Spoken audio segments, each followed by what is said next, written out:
नमस्कार सगळ्यांनो, आज बघूया चिंचेची चटणी. मी सीडलेस चिंच घेतलेली आहे 250 ग्राम. ज्युसी डेट्स घेतलेत, खजूर घेतलेले आहेत जवळजवळ 350 ग्राम आहेत.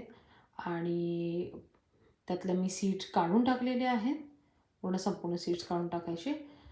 50 ग्रामच्या आसपास गुळाचा खडा आहे. 1 टीस्पून जिरं आहे अख्खं. ते जिरं आपण कुकरमध्ये घालून, माझं कॉईलचं कुकर गॅस असल्यामुळे मी त्याच्यावर ठेवते. कुकरमध्ये टाकून जरा रोस्ट करून घेऊ. हलकं रोस्ट करून घ्यायचं आहे जिरं, जेणेकरून थोडासा त्याला एक फ्लेम निघतो, त्याचा एक वास सुगंध निघतो. आणि मग त्याच्यात चिंच ॲड करायची आहे. चिंचानंतर आपण त्याच्यात खजूर ॲड करू.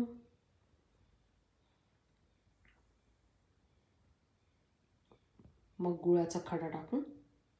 गुळाचा खडा काही फोडण्याची गरज नाही आहे, तो आपोआपच मेल्ट होईल. जसं कुकरमध्ये शिट्या घेतल्यानंतर शिजून जाईल. आपण त्यात 1.5 पेला पाणी घालणार आहोत. ॲक्च्युली 1.5 ते 2 पेले पाणी घाला. मी इथे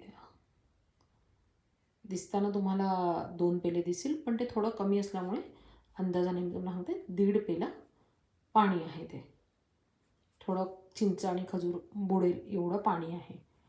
आणि आता आपण झाकण लावून शिट्या घेऊ. टोटल 3 शिट्या घ्यायच्या आहेत. मॅक्स टू मॅक्स 3 घ्यायच्या आहेत.